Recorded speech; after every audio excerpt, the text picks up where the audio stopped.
no hay plata. Esse foi o slogan que marcou a posse de Javier Milei em dezembro de 2023. Mas o que pouca gente imaginava é que aquilo seria o início de uma mudança profunda. Com um peso beirando a hiperinflação, talvez os argentinos estejam entendendo que o Estado pode não ser a resposta.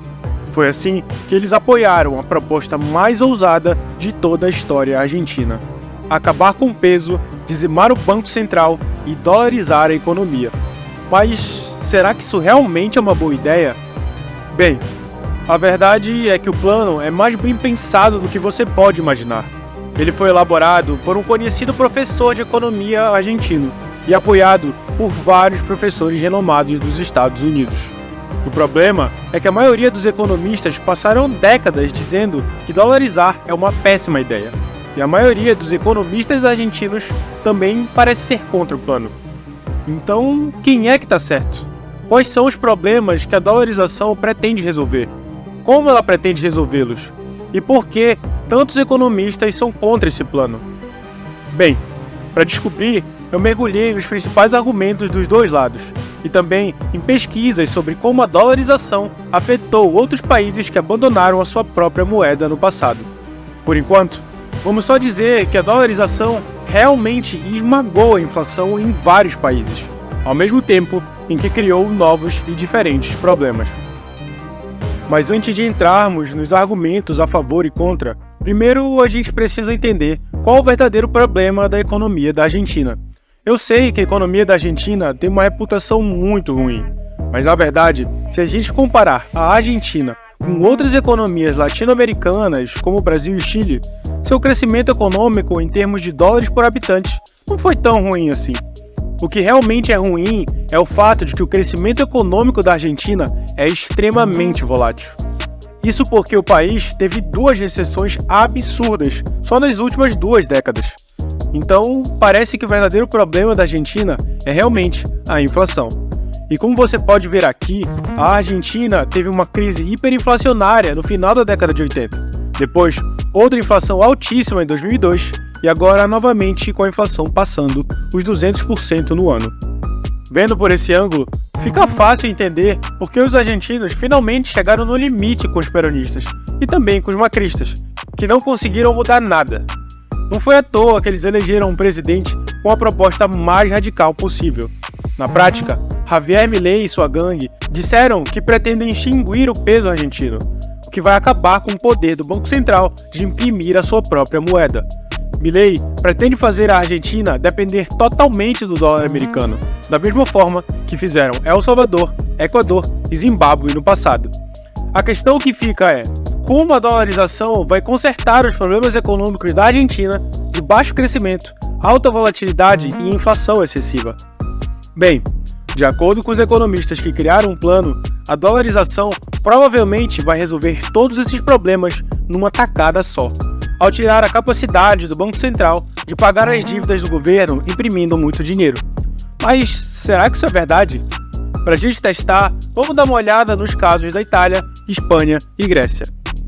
A adoção do euro pelos países europeus também foi um processo de dolarização, já que os países da zona do euro abriram mão do poder de imprimir a sua própria moeda e adotaram uma moeda única, o euro, que é controlada por uma entidade continental. Na teoria econômica, todo processo em que um país abre mão do controle da própria moeda é chamado de dolarização. E esses países do sul da Europa também eram conhecidos por terem uma inflação muito maior do que as outras economias europeias, como a Alemanha, por exemplo. Mas quando entraram no processo de adesão do euro em 1990, suas taxas de inflação convergiram rapidamente para os mesmos níveis da Alemanha. Da mesma forma, Equador e El Salvador eram países com taxas de inflação muito altas, mas ao dolarizarem, começaram a seguir de perto a inflação americana. E se a gente olhar para o índice de inflação da própria Argentina, podemos ver que após adotar o chamado Conselho Monetário, mais conhecido como Currency Board, em 1991, a taxa de inflação da Argentina despencou e voltou a disparar justamente quando abandonou o Comitê Monetário em 2002. Mas o que é Comitê Monetário? A Argentina não tinha se dolarizado na década de 90? Bem, a resposta é não. Para entendermos o que é esse conselho monetário, você tem que entender os dois lados da balança. De um lado, a maioria dos países tem uma moeda própria, cujo valor é determinado livremente pelas pessoas que negociam moedas no mercado financeiro. No outro extremo, temos os países que abandonaram totalmente as suas moedas. Em outras palavras, se dolarizaram.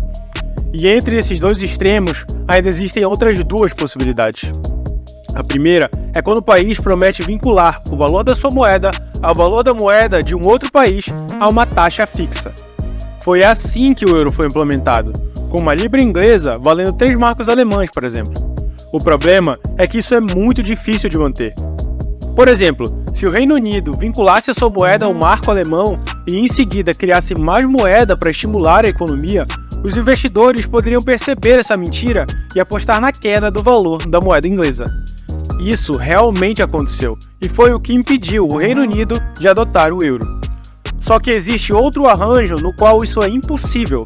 É o que chamamos de Currency Board, ou Comitê Monetário.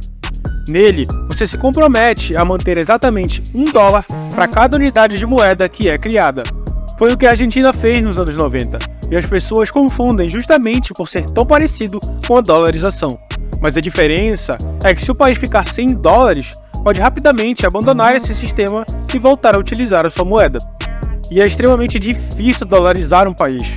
Então, a dolarização é praticamente um currency board, só que sem a possibilidade de voltar atrás. E é exatamente por isso que Milei quer passar a dolarização para frente. Segundo Milei, apesar de o Comitê Monetário ter funcionado bem na década de 90, os políticos incompetentes da Argentina simplesmente não seguiram o programa. E no momento em que deixaram esse programa de lado, a inflação explodiu mais uma vez. É por isso que eles querem dolarizar, ao invés de ter outro currency board.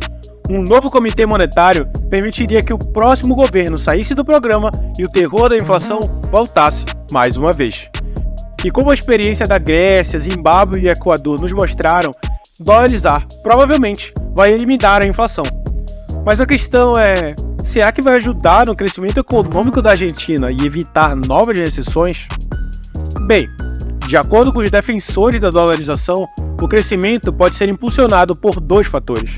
Primeiro, os investidores nacionais e estrangeiros vão ter certeza que a inflação acabou e que não vai mais haver fortes desvalorizações da moeda nacional, o que significa que as pessoas estarão muito mais dispostas a investir na Argentina.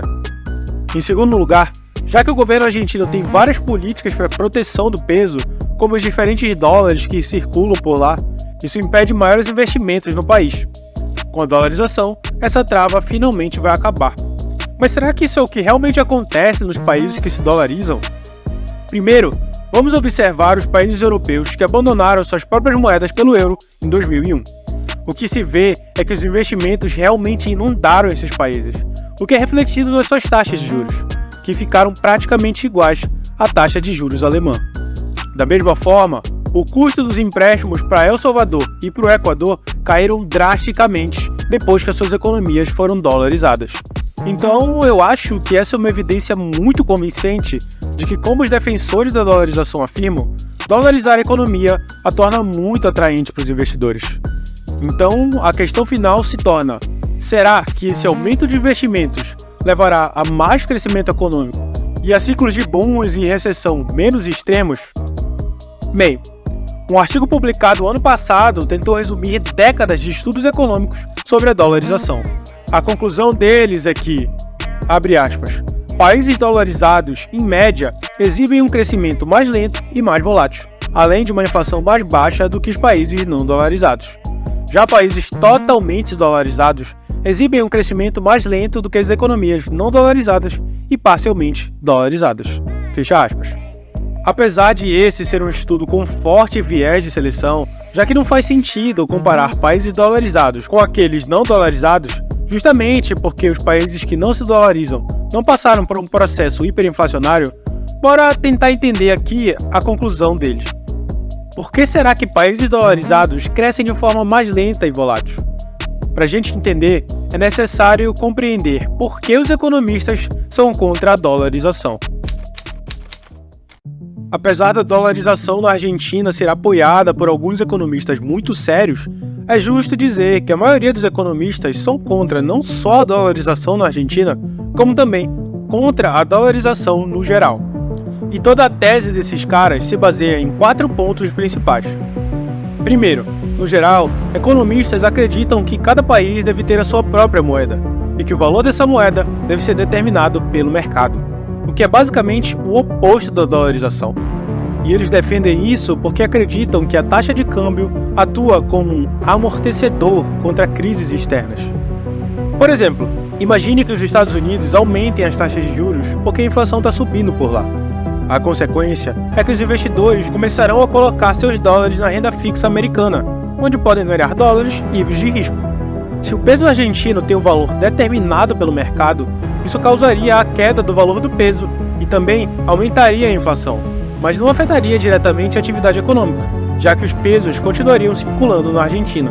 Só que caso a Argentina se dolarizasse, então o dinheiro simplesmente fugiria do país, a não ser que ela também aumentasse as suas próprias taxas de juros, o que pode ter péssimos efeitos colaterais para os argentinos. Nessa situação, a taxa de câmbio atua como um amortecedor contra o que está acontecendo nos Estados Unidos.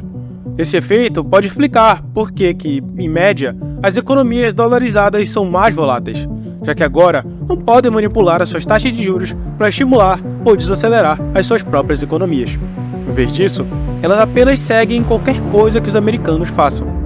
A segunda desvantagem que esses economistas mencionam é que, ao desistir da sua própria moeda, seu Banco Central não pode mais resgatar o governo nem o sistema bancário. O resultado disso é que, se houver uma crise, o governo não vai ter nenhuma escolha além de implementar medidas de austeridade severas no pior momento possível. E isso é exatamente o que aconteceu com a Grécia, com a Espanha e com a Itália no auge da crise do euro em 2011. E apesar de eles terem sido resgatados por outras entidades financeiras, ainda tiveram que implementar as medidas de austeridade no meio de uma crise, que fez as suas economias estagnarem ali na época. Em terceiro lugar, os proponentes de uma moeda própria disseram que, ao emitir moeda, o governo consegue ganhar dinheiro grátis, já que não paga juros sobre a emissão da moeda, ao contrário do que acontece quando se pega emprestado no mercado financeiro. Esse tipo de receita é conhecida como senhoriagem. Por último, muitos economistas argumentaram que, para dolarizar, bem, a gente precisa de dólares, né? E embora muitos dólares já circulem na Argentina, o Banco Central argentino não tem dólares suficientes para substituir seus pesos em circulação por dólares. Ah, cara, então será que a dolarização não passa de um sonho distante? Calma lá, filhão. Os defensores da dolarização contra-argumentaram cada um desses pontos. Primeiramente, muitos economistas já reconhecem que o efeito amortecedor que a taxa de câmbio proporciona não é assim tão eficiente. E muitos países já são forçados a aumentar as suas taxas de juros quando os Estados Unidos aumentam os seus juros, mesmo não sendo dolarizados. É o caso do Brasil, por exemplo, que recentemente chegou a ter 13,75% de juros por causa do aumento dos juros americanos. Além disso, os defensores da dolarização argumentam que acabar com os resgates é exatamente o objetivo da dolarização. Isso porque os políticos utilizam a impressão de dinheiro como forma de financiar políticas populistas que o governo não conseguiria arcar só com o que arrecada.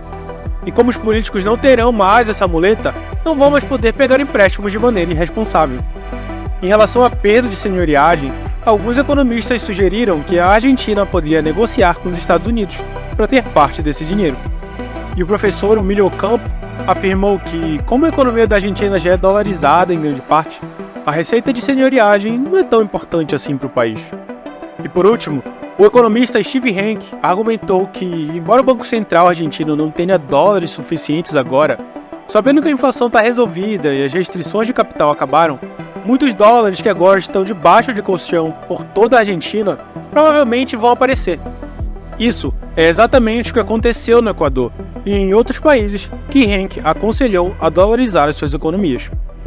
Mas o que esses economistas citados não discutiram é o trilema das economias abertas. Essa, inclusive, é a maior limitação do estudo anterior, que não destacou o papel da liberdade de capital no desenvolvimento econômico desses países. Em um outro estudo, uma pesquisadora avaliou o impacto da dolarização no Equador. Lá, ela demonstra que a economia equatoriana ficou mais estável com a queda da inflação e das taxas de juros. O grande porém é que o crescimento econômico não foi tão grande quanto imaginado. Só que ela destaca que isso não é culpa da dolarização. No trilema das economias abertas, é demonstrado que um país dolarizado só consegue se desenvolver economicamente caso a economia seja diversificada e o mercado de capitais seja livre. Duas coisas que o país latino não fez, ao manter várias barreiras regulatórias e permanecer dependente da exportação de petróleo. Ou seja, a dolarização ajuda, mas não faz milagre, né? É por isso que o plano de Milei de liberalizar a economia argentina é parte vital do projeto de dolarização.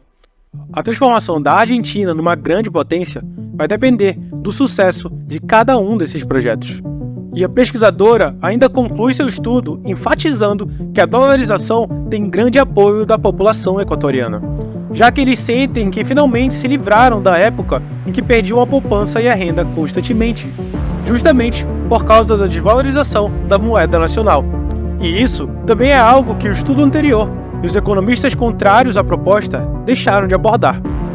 Então, é bem provável que a dolarização vai funcionar para resolver o problema da inflação na Argentina, simplesmente porque quase todos os países que se dolarizaram tiveram sucesso. Mas vale lembrar que, como as experiências grega e italiana mostraram, remover o Banco Central não significa que os políticos vão aprender a gastar menos na mesma hora. Mas tem um jeito de forçar os políticos a nunca mais gastar além do que podem. E a forma pela qual isso é possível, para muita gente, ainda é controversa. Mas ela é toda a explicação do porquê, apesar de todo o avanço tecnológico dos últimos 30 anos, ninguém conseguir viver de um salário mínimo e precisar de cada vez mais dinheiro para pagar o básico. Por isso, você não deveria aprender a investir, mas sim estudar sobre o Bitcoin. E é sobre isso que eu falo no vídeo que está aparecendo na sua tela. Clica aqui que eu te vejo lá.